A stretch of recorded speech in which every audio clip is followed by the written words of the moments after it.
o'zi katta aholi joylashuvi kengroq ekan. Bular qiynalamiz degan masalani aholi gaplashdi. O'sha yerda trotuar sabab maktabga bevosita borib kelish uchun bolalarga, o'quvchilarga hamda aholini yurish uchun sharoit beringlar. Qolgan qismlar asta-asta bo'ladi. O'sha trotuar piyodalar yo'lakchasi, keyin mustaqillik yangi ko'cha hamda 3-2 kilometrni asfalt. Navro'z ko'chasi, Olmazor ko'chasi,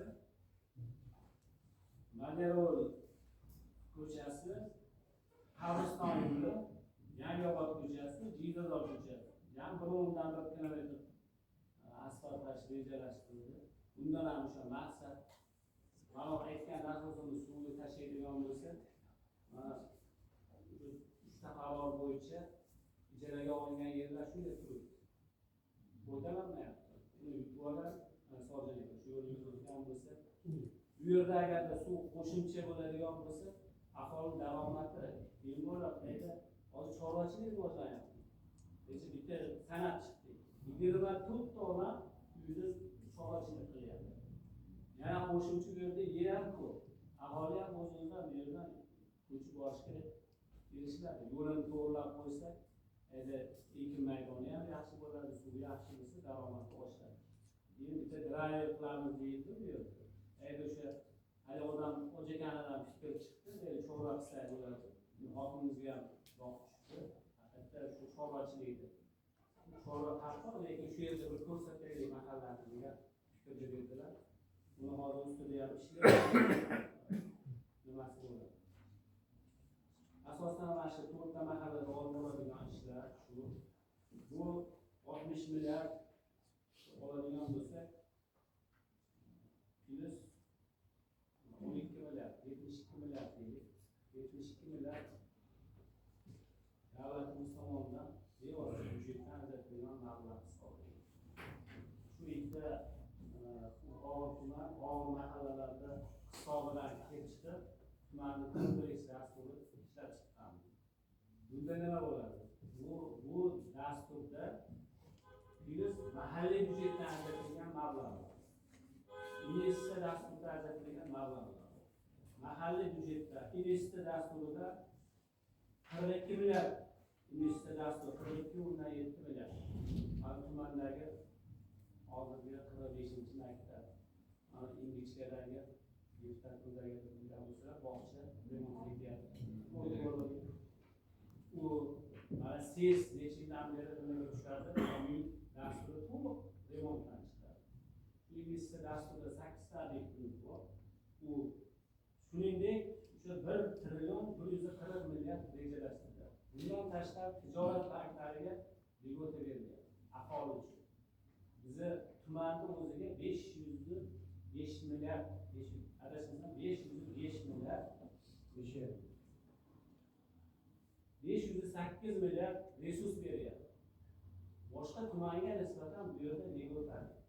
Chorvaga ham lьготasi bor, Qaramdaga ham lьготasi bor. Buni ham mana xalqqa yetkazish kerak.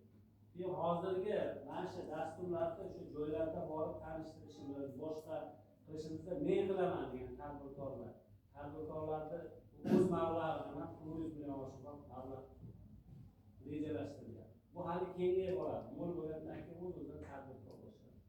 Bundan tashqari ikkita yangi O'zbekiston qiyofasida mahallalarimiz bor. Bilasizlar, Guliston bilan bozor. Buni to'liq ularga 5 milliarddan davlat pul beryapti. Ularda ham yo'li bor, suvi bor, yoritishi bor, tadbirkorlikka turtki beradigan mablag'. U 10 milliard. 10 milliard mablag' bo'ladigan bo'lsa, shunday bundan tashqari hozir yana bitta ko'zir ro'yxatiga sanoatni rivojlantirishga pul berilyapti. Bitta katta nimaga infratuzilmasini qilib beraylik deyiladi. Buni ustida to'liq vazirliklar ishlayapti. Bizga ham Respublika soliq qo'mitasini rais tumanga bog'langanlar, kecha prefektura o'rinbosari Farruh Jahongirov Po'lat odam shu davlat keladi, deputatlar bilan ko'radi boshqa.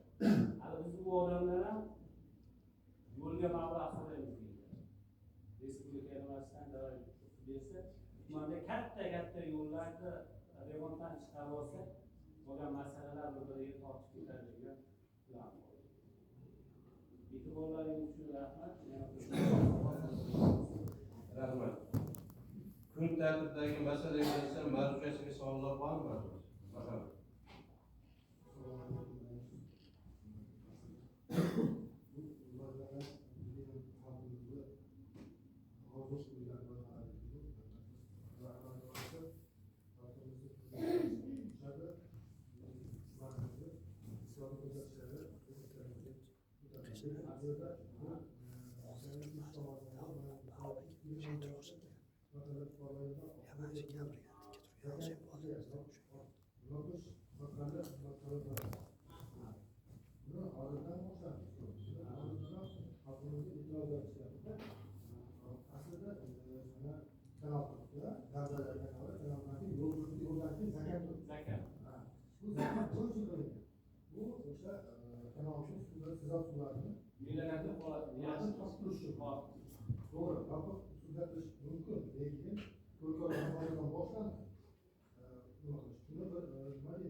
Degan biz hammamiz ko'rgan joyda endi meratsiya shartnoma qilganida u to'xtatib qo'yildi.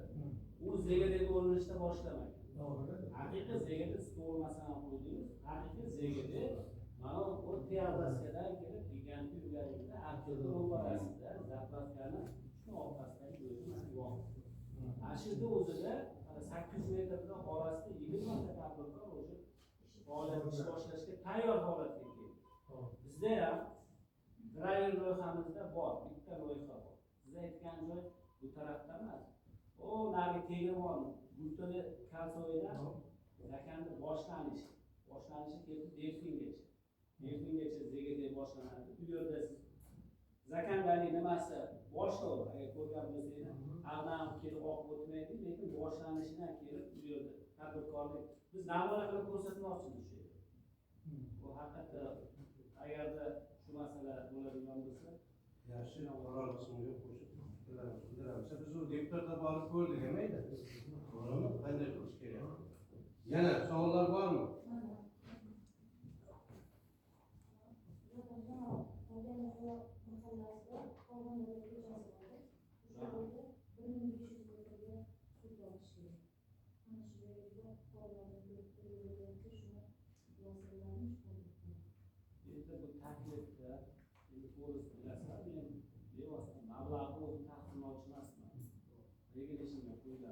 Qo'shimcha daromad tumanida bu dasturlarda manzili tayin, og'ir mahallaga hududiyat tayin boshqa. Endi buni hozir tumanda qo'shimcha manba topish, Olmazor tumani misolida ko'rib chiqib ishlatilgan 78 milliard qo'shimcha. Endi to'g'risi bu yerda departament soliq tumanda ishchi guruh tuzilgan. 78 milliard qo'shimcha daromad topish manbamiz bor hisob-kitob qilingan. Bundan 21 milliardi tumanda qoladi. 21 milliard tumanida qoladiganiga hokimimiz shunda xabarlaringiz bo'lsin. Administratsiyaga kafolat xati yozgan. Ikkita bog'chani shu mablag'da ta'mirlaymiz, bitta maktab ta'mirlaymiz, 5 kilometr tumandagi yo'lda asfaltlaymiz. Bu qo'shimcha mana qancha soliq bazasi kengaygan sari qo'shimcha mana bo'ladi. Endi yil yakunida mana dastlabki hisob-kitoblarda mana hisobotlar ham berilgan. 21 milliardga o'tgan daromad. 21 milliard. Uylar undan ko'p masalalarni xudo xohlasa birgalikda deputatlik so'rovda bittasini bersangiz taklifda o'rganishga xulosa Yana. Assalomu alaykum. Bizda ham shu Balandko'kdagi oqqum tanlovi birasi bor. Andijon chegara birinchisi ichki yo'llar. İkisi su ta'minotida ham shu 500 degan qishlog'imiz bor. 60 yillik qilindi rahmat, lekin 500 da ham 2,5 kilometr masofaga suv bilan ta'minlash kerak. Hozir toza ichimlik suvi yo'q. endi hurmatli rais nima bo'lsa bular endi baribir nima bo'ladi hozir joylarga hokimimiz aytganlar yordamchi bor har bir mahalla 7taligi bor. Bundan bir oy oldin boshladilar. Bu yilgi dasturlarni qilishimiz uchun mahallaning muammolarini kiritiladi. Biroz uni so'rab qo'ying. Sababi uni bergan bo'lish kerak. Bu jamlanib turib, bu baribir ijrosini qidiramiz. Birinchi etap boshladi. Agar sizdan bo'lsa transformator o'rnatildi. Transformator masalasi yechildi dedilar hokimlar. Endi ikkinchi etapi hozir ikkita qishloqqa adashmasam 200 tadan oshiq qistab olib keldi. Mana dasturdan tashqari infratuzilma mablag'larini hisobidan уже gaplashib ikkita mahalla. Adashmasam qaysi bir mahallada xalq murojaat qilgan. Birinchi shu yerdan boshladi. Bu olib kelib boshladi. Transformator keldi. Hammasi ertalabdan ketgan. Biroz so'rab qo'yinglar. Qana muammo bo'ladigan bo'lsa hokimlardan javob maslahatlashib ko'ringlar. Bunga kirmagan bo'lsa mana taklifini bersanglar, raisimiz gaplashadilar. Hokimlar mablag'larni ko'rib chiqadi. Bu bo'lyap turgani yo'q, hurmatli deputatlar. Savollarni beryapsan, endi masalamiz ham shu qaysi narsaga ketyapti. Lekin deputatlik so'rovini berishimiz kerak muammolar. Partiyangizga, hokimiyatga, kerakli tashkilotlarga o'shani bersangiz javobi keladi. Bu rejasi qo'yib turganda albatta o'shani tuman agentligiga qo'yib qo'yadi. Qanchalik ko'p so'rovnoma bersalar, ishlarni shunchalik ko'p yurishadi, ketiga xalq oldida o'zini javob beradi. Hozir bir o'rganing, bu masala mahalla yettaligidan hokimiyatga berildimi yoki yo'q? Berilmagan bo'lsa, deputatlik so'rovi boshlab Bizga suv ta'minotida mutaxassislik qanaqa bor o'rganishni masalan hali sho'rligi nimani asfaltlar Yozib qo'yapti. asfaltlar yozib ketyapti bola suv ko'prigi Yaroqsiz. aylangan suv yetishmayapti. Bizda suv bosim tushadi nimalar bashnadan tushib hamma hozir qishda hovlilarda hammasida kranni bekitgan 10 tani 15 tani joyda tejilyapti. Shuni nima qilsa bo'ladi? Mana o'sha joylarni yoqish kerak, teshiklarni keyin nasos kichkinaroq qilish kerak, nimadir mutaxassislar Mutaxassis borish kerak ekan-da. o'rganishdi. O'ziga yana tejribalar bo'ladi. Ushbu ikkinchi, uchinchi masala bo'yicha tayyorlangan qaror loyihasi qo'llanmaga berilgan, ko'rib chiqsa. Qaror loyihasi sizlarga tarqatilgan. Qaror loyihasi bo'yicha o'zgartirish yoki qo'shimchalar bormi? Hozirgi berilgan savollar bo'yicha yana qo'shimcha qaror qo'yib qo'yamizda. Albatta javob beramiz. Bo'lmasa mazkur qarorni tasdiqlab qo'yishini so'rayman. Rozilar, qarshilar, betaraflar yo'q. Qaror qabul qilindi. Hurmatli deputatlar, rahmat Safarjon aka. Hurmatli deputatlar, sessiya ishtirokchilari kun tartibidagi masalalar asosan ko'rib bo'lindi. Sessiyani o'tish haqida kimda qanday fikrlar bor? Fikrlar bo'lmasa xalq deputatlari Mingbuloq tumani kengashining navbatdagi 15-sessiyasi ishini yopiq deb e'lon qilindi.